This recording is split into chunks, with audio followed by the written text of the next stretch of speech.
bien, j'ai 75 ans et je suis né à Valmeinier, donc en 1938, au village des Combes, où j'ai passé ma jeunesse. Ensuite, je suis allé au collège à Saint-Jean-de-Maurienne et j'ai fait mon service militaire, comme beaucoup à ce moment-là. J'ai une partie en Algérie, une partie en France, ou l'inverse plutôt.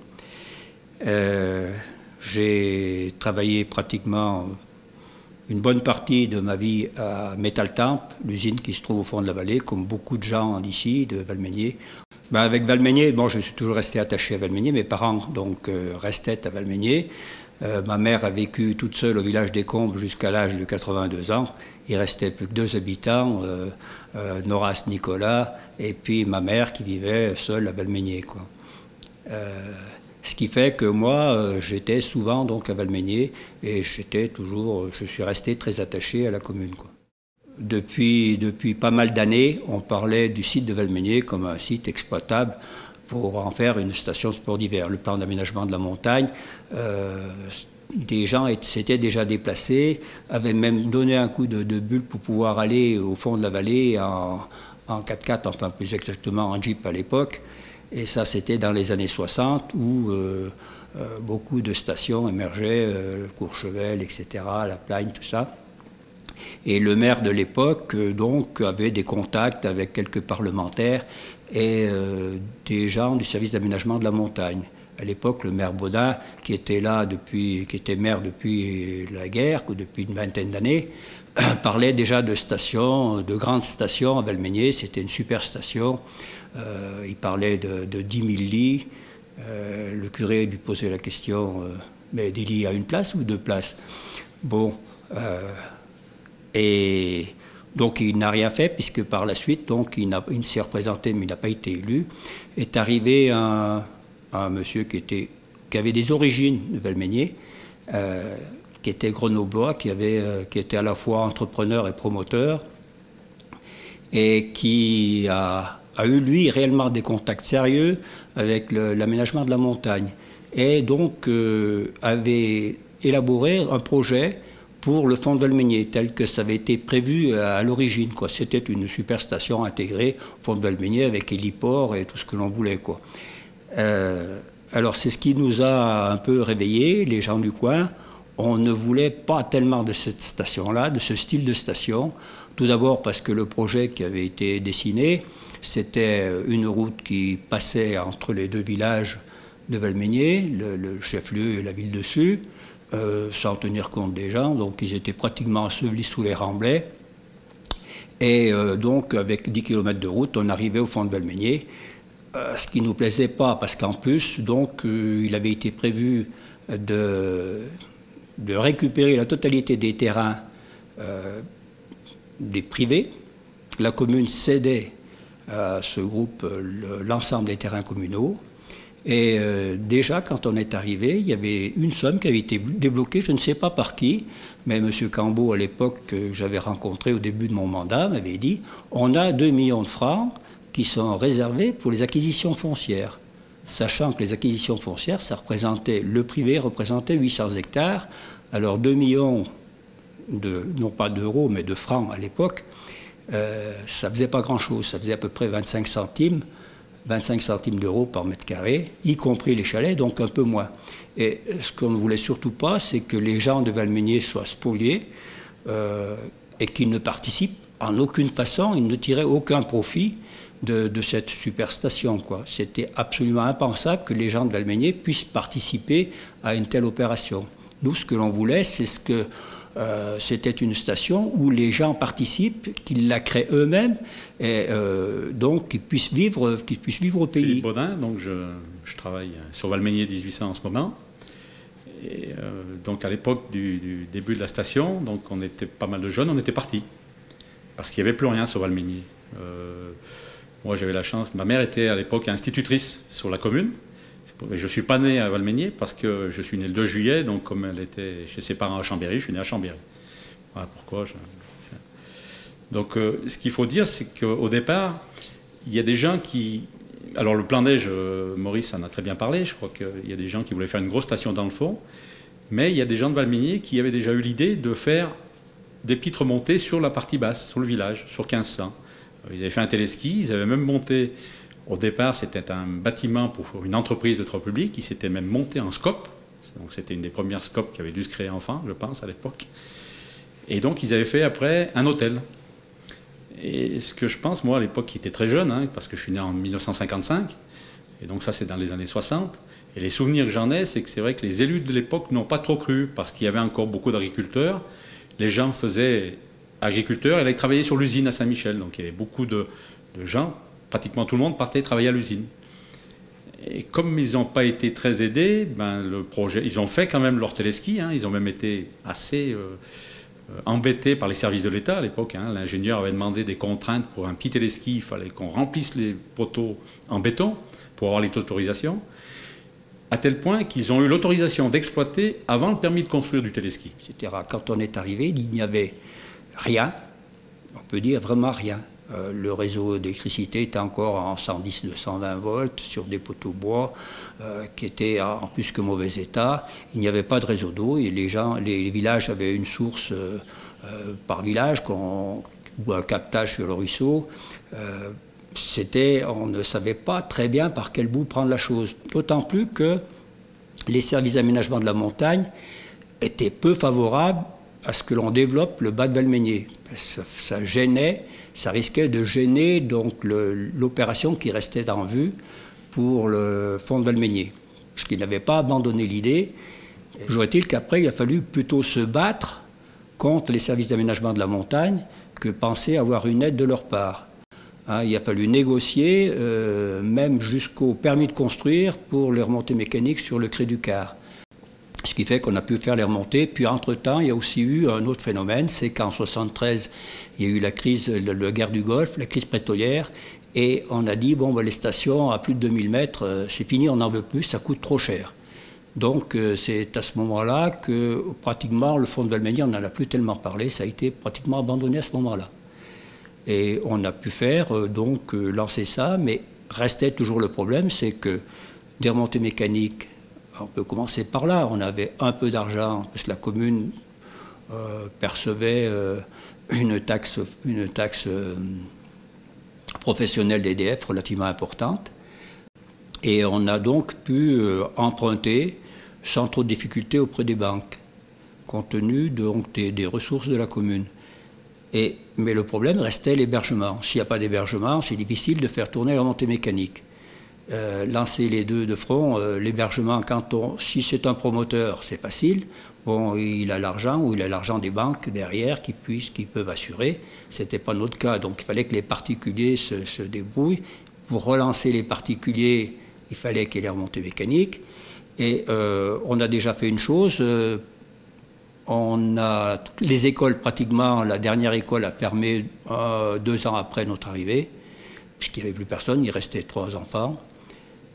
Et donc on a aménagé les écoles en gîtes ruraux. Ça nous a fait une 50aine de lits, mais ce n'était pas tellement là l'important. L'important, c'était que les gens pensent qu'il était possible d'aménager quelque chose et que ça pouvait se louer. Effectivement, les gîtes, on les remplissait facilement.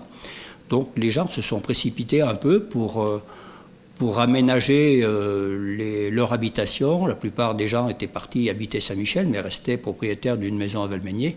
Et la plupart ont essayé d'aménager à tel point qu'un jour, les gendarmes ont parcouru la commune à la recherche de tous ceux qui réparaient ou construisaient. Enfin, construisaient, il y en a relativement peu, mais réparaient sans permis de construire.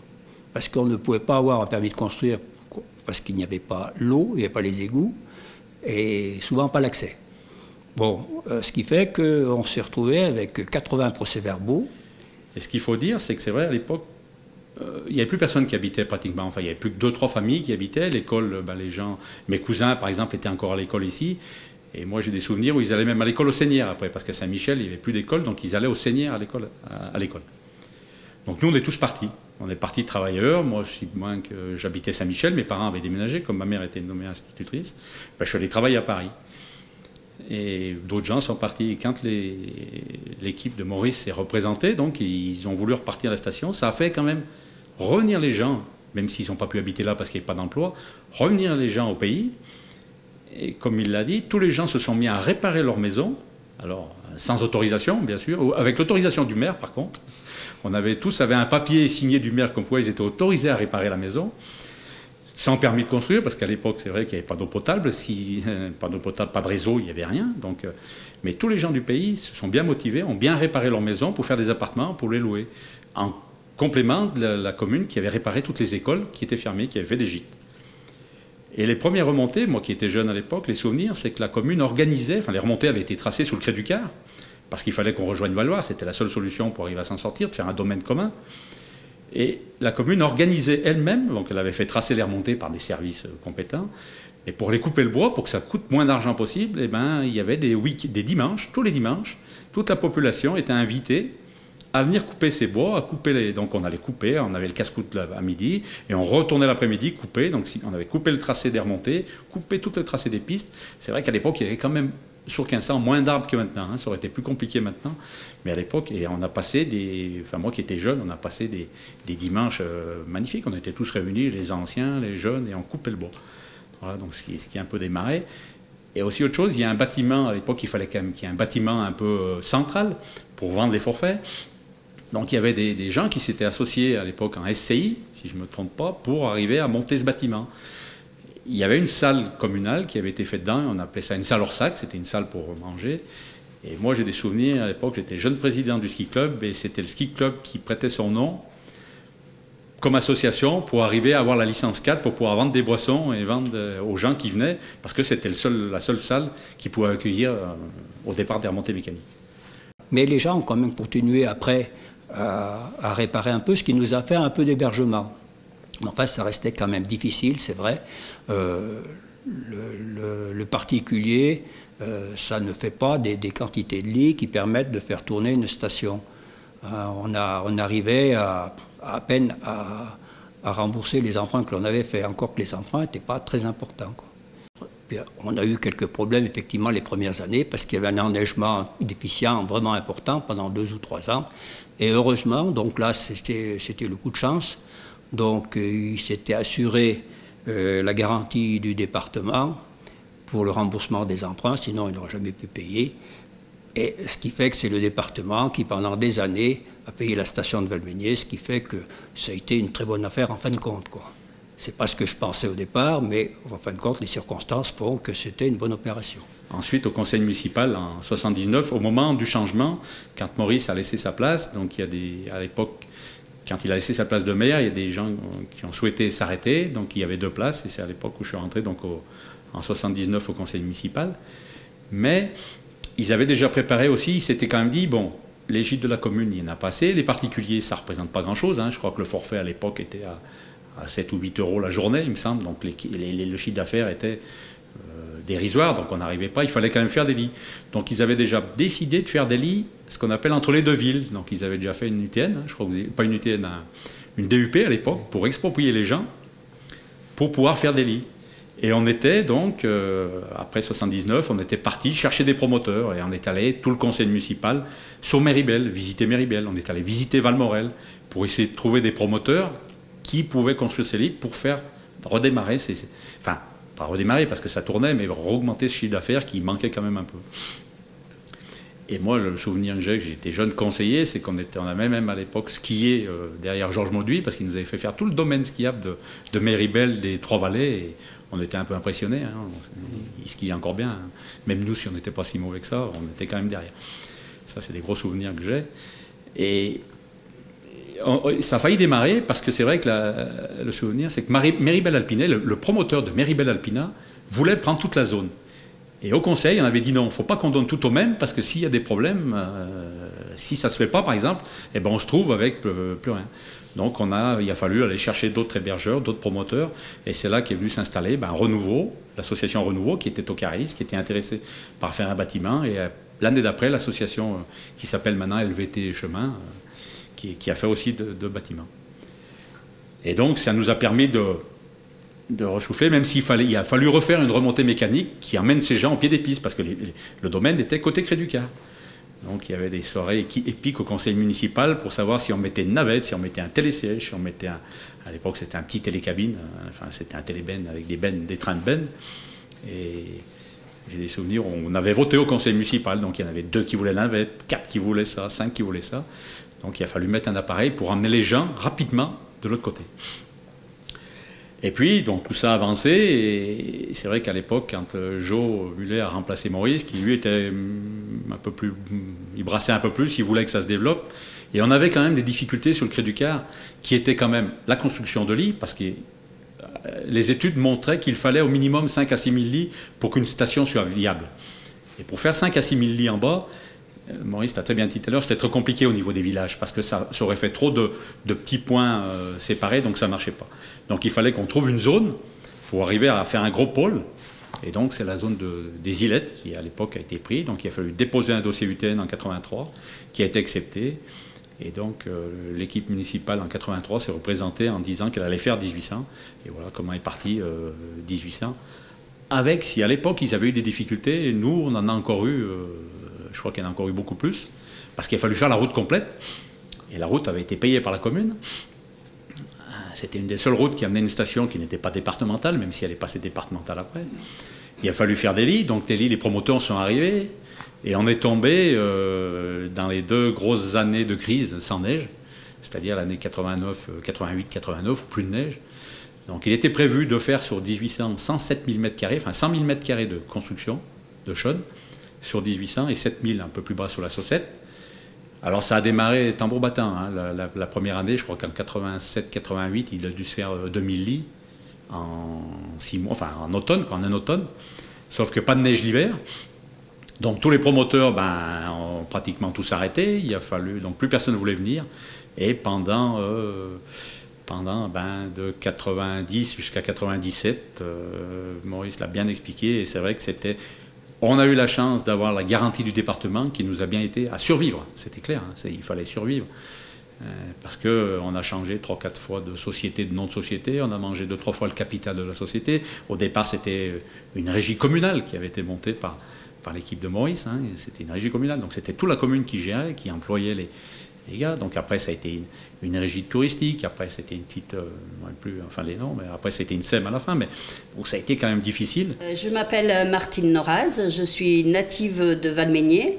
J'ai passé une bonne partie de ma carrière comme secrétaire générale de la mairie de Valmeinier et je suis actuellement maire de Valmeinier depuis 2008. J'ai donc suivi le développement de la station depuis 1977. Bienvenue à Valmeinier, 40 ans après.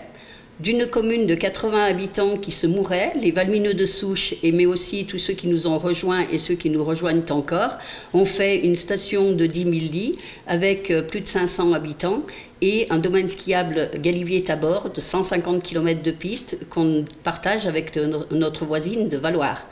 Beaucoup d'emplois ont été créés, beaucoup d'activités aussi autour de la neige, mais aussi autour de la montagne, hiver et été.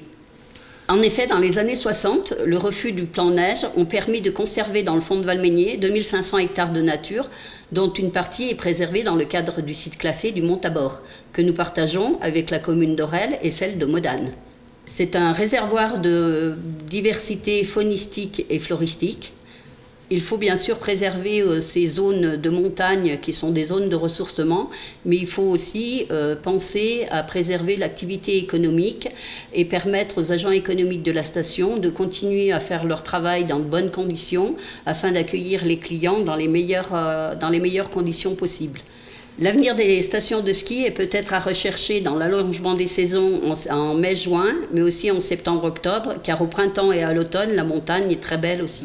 Moi, je crois que, oui, ça, moi, je n'ai pas de peur à le dire. On peut le dire que grâce à la station, tout est reparti, les gens sont restés et tout le monde s'est bien impliqué. Et même s'il y a eu des tensions, hein, il ne faut pas croire, hein, pas tout le monde était d'accord. Hein, il y en a qui ne voulaient pas, parce que les gens étaient habitués à vivre de l'agriculture quand même. Ils avaient des troupeaux, des bêtes, donc ils n'aimaient pas qu'on leur vole leur terrain, il faut le dire comme ça, hein, parce qu'à l'époque, on n'achetait pas cher le terrain. Hein. C'était du 1 franc, 2 francs, 3 francs. Donc, mais bon, quand même... Même avec les tensions, au bout d'un moment, ça a passé et ça s'est fait. Et voilà, la station a sauvé le village. Je crois que c'est ça.